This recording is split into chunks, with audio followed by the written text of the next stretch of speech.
Mounted combat was one of the most anticipated features for Pathfinder Wrath of the Righteous, but unfortunately is also one of the mechanics in the game that players have been struggling with the most. From missing out on attacks, charges being interrupted, and several visual glitches, mount combat, let's just say, has been a pain in the ass. Since then, Alcat Games has pushed out their first big patch for the game that I've also covered, and you can check it out on the link that I will show on the screen, and several major fixes and improvements to the game, with mounted combat being one of those changes, has been released. Keep in mind, these changes are mostly made for turn-based combat, where it's still somewhat finicky to play with it, and in my experience, I still would not recommend using mounts in real-time combat at all until further changes are introduced to the game. Now, before we go deeper into this topic, let me ask the question of the day for this video, which is, do you prefer turn-based combat or real-time with pause? And why? Let me know in the comment section. Now, with 1.1, or at least since 1.1, they have improved action economy for all mounted characters. Namely, since 1.1 now we're able to select our rider, which is in my case my Cavalier, and my horse. So now you're able to select your mount separately and also set up their actions accordingly, such as fighting defensively, or even if you're using trample. Before the patch, it could happen that your character would move into melee and you would miss out an attack, or your horse would go in to the enemy, it would attack but not your reach weapon, or the other way around, that your reach weapon would attack the enemy but your horse won't attack, and then both your mount and your main character's movement would be completely used up, and you would basically lose out on actions. Now, enabling to use your mount separately completely alleviates most of these problems in the game. There are still some hiccups, especially if you use your rider to move around, so I do not recommend to do that. It will happen most of the time, but it will work well most of the time, but I still recommend to, if you want to move with your mount, to first move around, like select your actual mount and move with them. As you see, it uses up their move action instead of my character. Like I think the UI is a little bit weird here. Yeah, like I can, there we go. It just updated. So you can see like it's a little bit still finicky. It does feel like a duct tape kind of fix. So hopefully they're going to improve it further. But this still enables somewhat of a very well, like somewhat controllable experience for Cavaliers. So in this case, I can position my mount into a right spot, and fingers crossed for a nice trample here. Oh my, fantastic. So I have moved, oh, that was brutal. I have moved with my Cavalier in position, then I trampled them down as a standard action.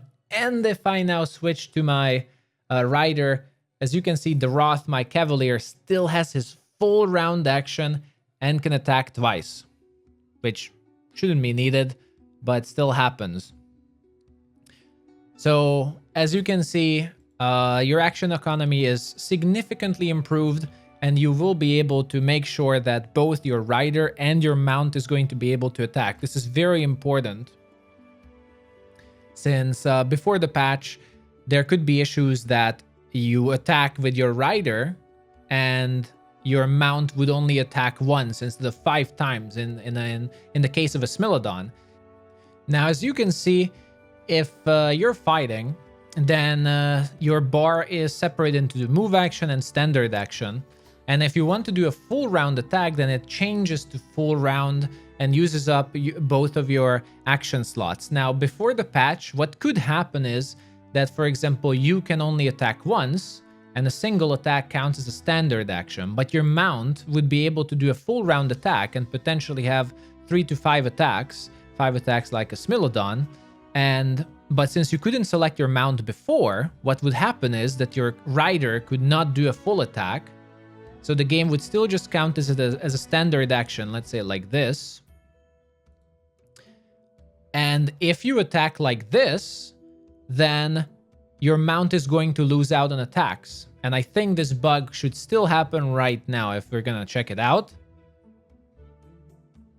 Unfortunately, he died. But what would happen here, and I think this would still happen, is that you attack, and both you attack once and the horse does a standard action. In fact, that's what happened. You can see here. He used up a standard action and not a full round action. Even though, yeah, the NPC died, but that doesn't matter. It would still have to count as a full round action. So why is it a problem? Because before, you were not able to do a full round action with your mount if you wanted, but now that's possible. So what is the case for this? What would have happened before is that you lose out on an attack, but now what you can do is, if we were in range, is that we select the pet, the mount, to do its full round action, which now I can't do. In fact, we might be able to try this out with charge. So you can see that my pet can do a full round action. If this was an attack in melee range, it would be 4 attacks with the horse. So you see, it did its full round turn, but that the rider still has its full round because he did not do it. But if I would have attacked with my rider, then both the rider and the mount would have used the full round action. And personally, I've been having a fair amount of fun with mounts. I have started a brand new campaign with a half-orc Cavalier that I planned, and might do a separate video for it if things look good for it and you guys would like to see it. Either way, I've been enjoying it so far, but it's still quite early. I'm just finishing Act 2, and in fact, I'm finishing Act 1 and going into Act 2 soon on the live streams. I've definitely had somewhat of a painful experience, especially early on, getting adjusted to both turn-based and mounts. There were several bugs, multiple visual glitches. I think it's also hard to pick up items with mounts. Then their movement can glitch out, but yeah, so on and so forth. But at least in turn-based mode, it seems playable and it's fun. Though the fun part is mostly because mounted combat itself is fun. The idea and the mechanics are incredible. I so wish that they would fix mounted combat soon. It's a fantastic and unique playstyle to the genre, and has a good variety of powerful options as well. From multiple items to weapons that boost it, there are multiple mythic powers and abilities, and it's just bonkers, but it's just sadly held back by technical issues. Not to mention, I can only say it functions well in turn-based combat. For it to be fun in real time, where it's an absolute mess, I think, and uncontrollable, you lose out on so many actions and there's nothing you can do about it simply because you would have to control both characters in the same time, which is just impossible. And it's my preferred combat mode, so I'm kind of sad. But it will take so much more time and effort to fix it properly, and I'm somewhat worried if it's ever going to happen. But at least I have my fingers crossed for that, so we'll see.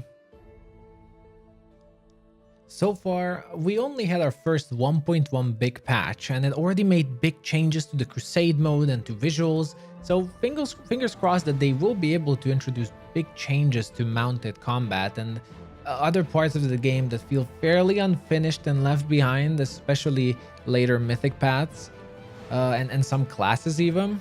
But if you think about it, the game has been only out for 2 months, and the devs have been fixing things at an incredible pace. So at least I have my faith in them, and they have been very communicative about it. Let's just hope that they have the time to do all the fixes and still focus on the DLC content for the game and optimization and everything really, and they don't have too much to work with. But let's hope. Overall, if it will be like Kingmaker, this game will have a brilliant definitive edition in 1 or 2 years, and I just really can't wait to see what they have in store for us.